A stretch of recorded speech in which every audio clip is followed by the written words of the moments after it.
Hi, ladies and gentlemen. This is Dr. DC. First of all, I'd like to say thank you very much for this opportunity. I engaged with a text by Lynn Dal Rimpli. She wrote a text that is titled "Applied Art is Still Art." It was for me quite very much interesting text, especially from a white woman who was quite very interested in a work that is created by blacks, yes, with a white person involved in it, was Albert.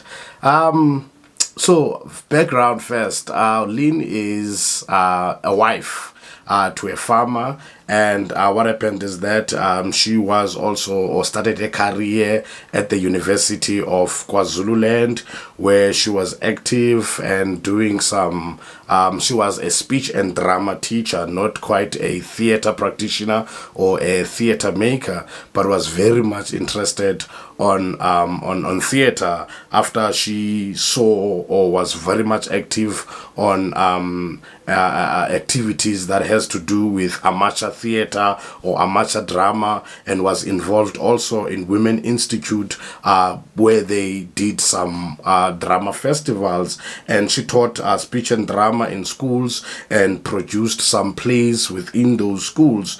And what happened is this: when her husband was not working and everything was just hard between them in the family, she decided that she wants to go and work at the University of KwaZulu-Land, which is Zululand, yes, and then where she became a teacher. And also she went there and then she became a MA student as well. And I think what was very much interesting when she was there, it was when she was part-time. She got a part-time post when she was in a meeting, and in this meeting they started to speak about what novels that needs to be taught, you understand, within the school, as they are doing English speech and drama, you understand. So most of the novels that were there, that were recommended, that people spoken about in that meeting, and she was new, so she had no much of a voice as that young woman at that particular time, and it was still during the apartheid time.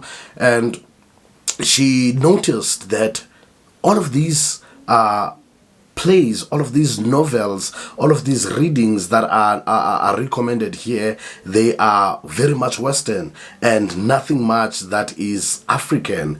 And that is something that really set on her heart. Why we are in an African university that speaks isiZulu, as she's saying in the text, that most of the students here, they speak isiZulu, but the only problem that she encountered was the fact that the text, the novels, were Western and none of them were African.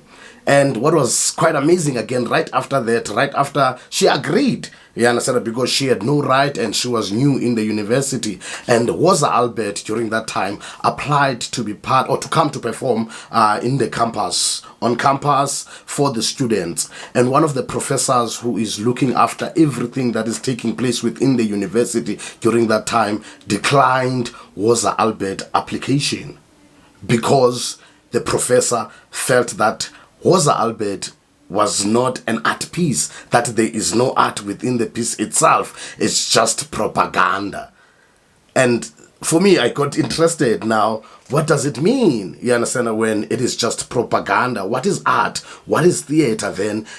And what is applied art? You understand? So, and then she was forced to teach, and because there was nothing that she could do, she needed bills. She needed to pay bills. She needed to pay creditors. So she had to agree in every circumstance that is happening within her boundaries. She had to say, okay, no, it's fine. And as also because she is in a university, she is an English speaker dealing with Zulu-speaking students and learners within this university. So she felt like also she is in a confined space. So she needs, you understand, to break those boundaries, but also the students themselves, they need to feel something that is African, something that is relatable on them. So her argument was that why such a play was not welcomed, you understand, within the university, while it is exposing and opposing social and political propaganda, you understand, or what is happening within the politics and social, because Woza Albert is carrying that and is talking about that, even though sometimes it is quite very much imaginative, you understand, but at the same time it's quite very creative. And she says also in the text itself, one of the writers says that if it needs to be an art piece, it needs to be imaginative, it needs to be creative, it needs to be innovative. And the idea of the play itself, she saw it as something that is quite very much innovative, creative, original as well. And the performance skills that were brought in by the performers themselves was of a high standard. And all these things that are within this piece itself, they are like, they are professional, you understand. It's a piece that you could say this is an art, or this is a theater, professional theater piece of its own. And what was interesting, what she said also in the guiding principles, was that art, it functions as a mirror of the world.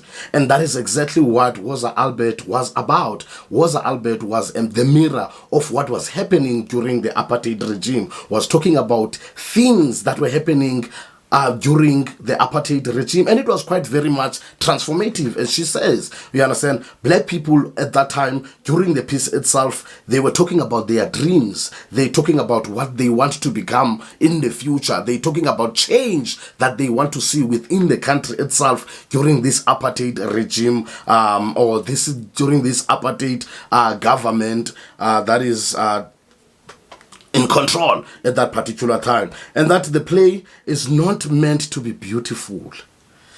The play is...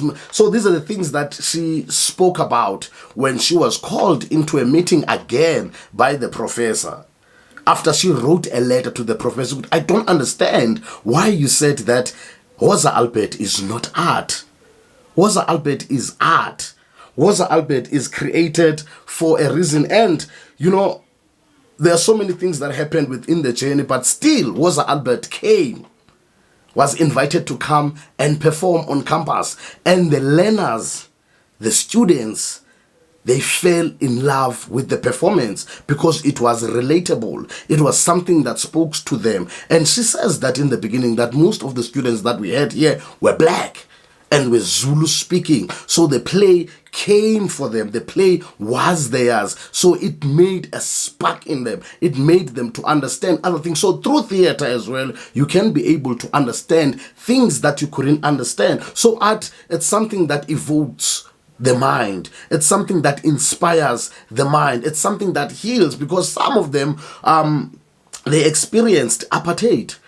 Things happened within their family members during the apartheid. So the play itself, it evoked something in them, which is something that is quite very interesting. After she realized the need of these kind of performances to take place, that's when she started to do her masters. And her masters was looking at traditional or ritual performance, Zulu ritual performance, which is quite something that is interesting for me as a black man, seeing a white woman, you understand, doing that or doing a research on that because of something that she couldn't understand from the beginning. So theater is an activism, and it can activate you as a human being to do something that you never thought you would be able to do, or you never thought that you would do. So by the play, because of the play was rejected, she grew something in her, wanting to show that no, even rituals themselves, they are a performance.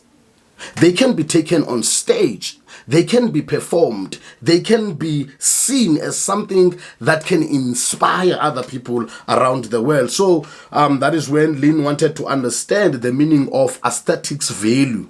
And that's when she did a master's on that. And then she looked at the use of space, how the dance, the Zulu dance happens within space. How do they come in and come out? How is everything being choreographed? You understand? And she also, how do they dress also, these Zulu people, when they dance? And she have noticed that it's different. The way they dress, it's different. Women, or girls or young girls, they dress a certain way. Married women, they dress a certain way. And even the body language that is used while they are performing, there is a communication of some sort that takes place. So those are the things that I believe that she really wanted to tap in, that you must be able to learn other people's cultures, other people's understandings, and you must be welcoming, you understand, of other people. So it was wrong of the professor to say, no, this play is not allowed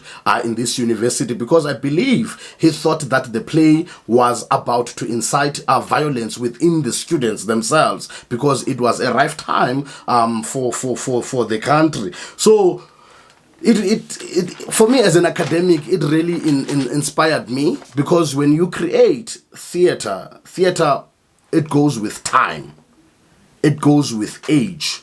So at that particular time, plays of such, or those kind of plays, they were needed.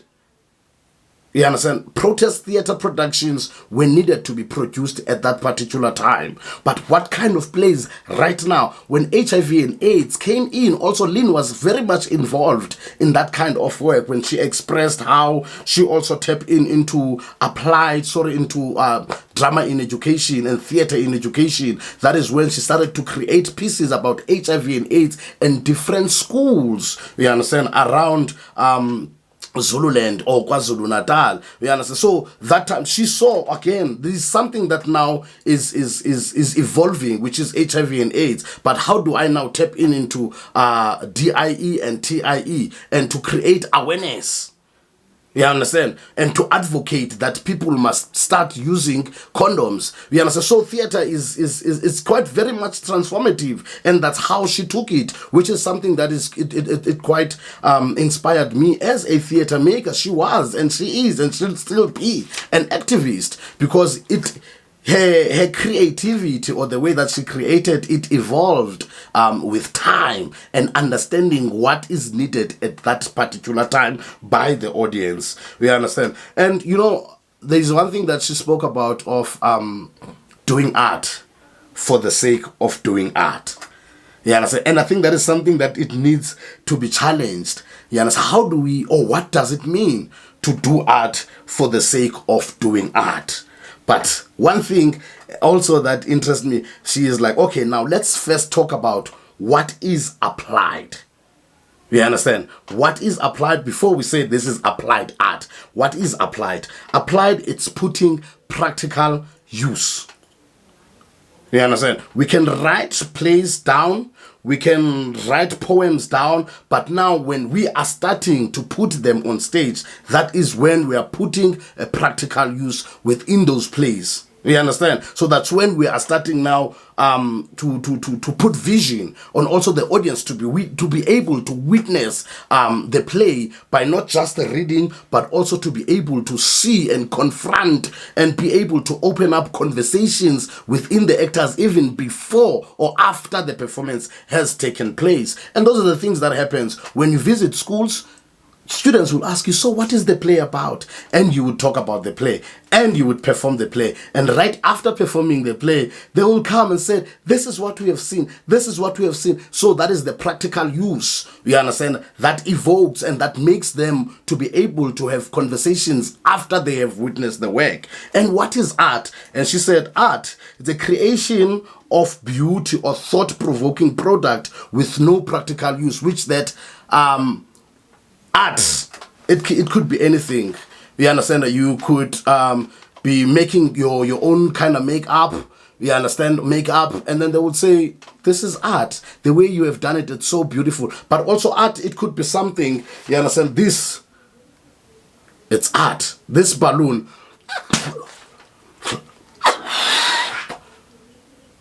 this is art. Just me staying like this and standing on this, someone else can say, wow, this is beautiful, this is art. So it's the beauty of it. But now, how is it when you have practicalized it? You understand? How is it now you take this balloon and blow it, and then you play with it, and then you start to dance with it? That is what is called, or what I've grasped as applied art. So how do you take the beauty of it and blow it, and then you start playing with it? Then that makes it applied art. You understand? And that's what was very interesting is what she spoke about, that in the 20th century, people like Brecht and Boal, they started to argue the fact that initiatives in art and culture must taken away from bourgeoisie. You understand? Because theater itself, like, or theater buildings or mainstream theater buildings, they very much bourgeoisie. You understand? They are very much bourgeoisie. There's so many aesthetics around. There's so many theatricals around that makes it so much bourgeoisie, that makes it so much beautiful for other people to distance themselves or feel like, this is not yet my space to be. Yeah. But how do we create pure art? Hence, plays like Woza Albert were able to go to school without any theatricals, lights and sound. But the main thing that we're very concerned about was a story. What story do we need to tell? Who are these people that we are telling the story to? What is it that we want them to understand or gain from us telling this story? You understand? Hence, also, they've used poor theater by Jerzy Grotowski, because they were able to move from one place to another. You understand? And which is what pure arts should be about. It should provide those vivid experiences for the audience. You understand? Without having big things behind, or clouds that are created in this theater space, but them having these two crates, a rail and their costume right at the back. That piece could be performed anywhere. It could be performed in the street, and that is pure art, which I believe the professor couldn't understand. You understand? And also, I think in terms of the aesthetics, she said that the aesthetics refers to the idea or a world view behind the artwork and the way the idea has been given expression. That's exactly what I was talking about. Where I say, what is the idea of the work itself? What is this idea? The idea of this work was, Albert, we are going there to do A, B, C, D. What if Jesus comes? What would you say to Jesus at this particular time? Because it was rough.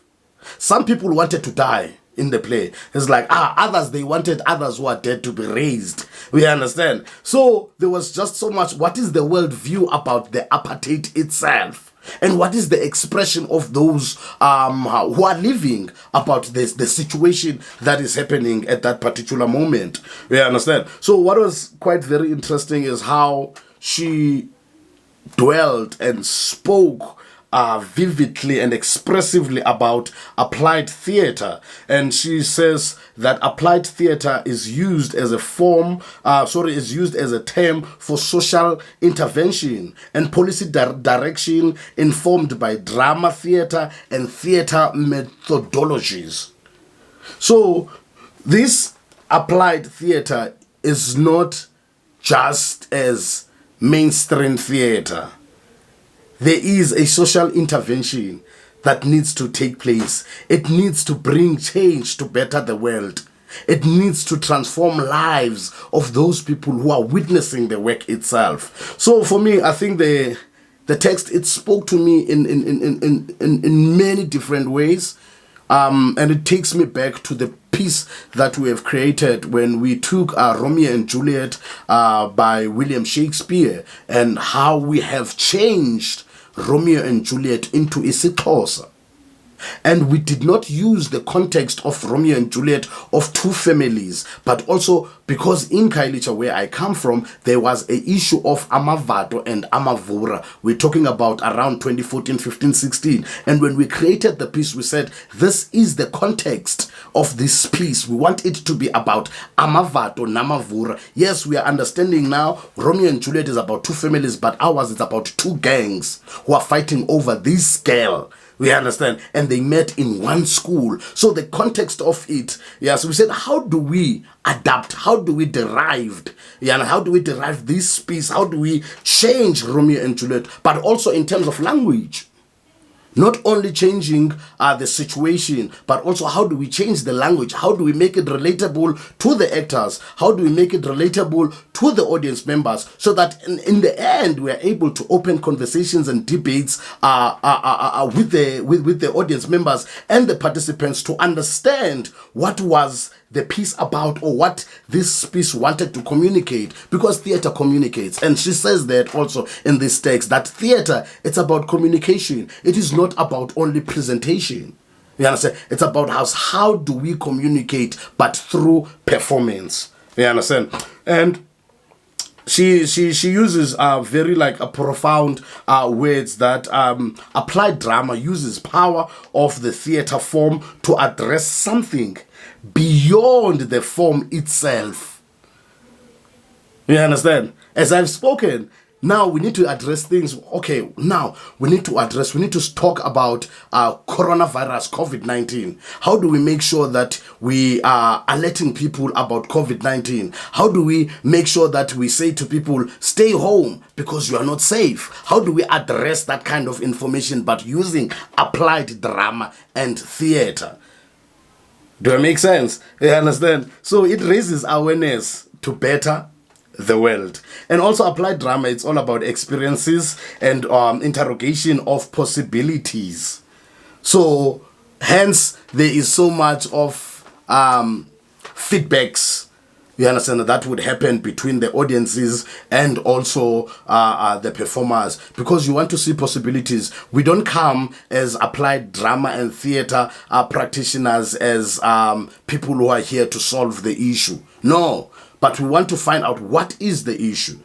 How do we come together now to bring this issue on the table? How do we bring possibilities and solutions around this issue between performers and also participants and also those who are involved technically, if there is such? We understand. But how do we bring possibilities? How do we transform lives? How do we change our societies? How do we change the political status quo? How do we bring change through using this applied drama, which is more of an intervention within our communities or within our societies. You understand? So it's quite very profound that it's a transformative agent that deals with issues where audiences and participants can witness, can control, can confront, can deconstruct aspects of their own and others. So when you watch some pieces like from the applied drama and theater, from applied drama and theater context, you are able also to go to other people and said, I've watched this piece and I think I have an idea on how you can solve your problem. So it also makes you an advocate of some sort. It makes you as an audience member, not just as a performer or a participant, but also as an audience member. It makes you an activist.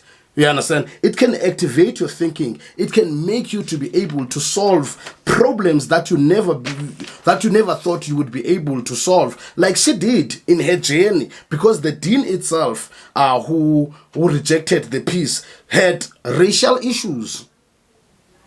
You understand? This dean professor had racial issues, and she used that to make sure that now I want to create an awareness and ask myself, is art supposed to be beautiful?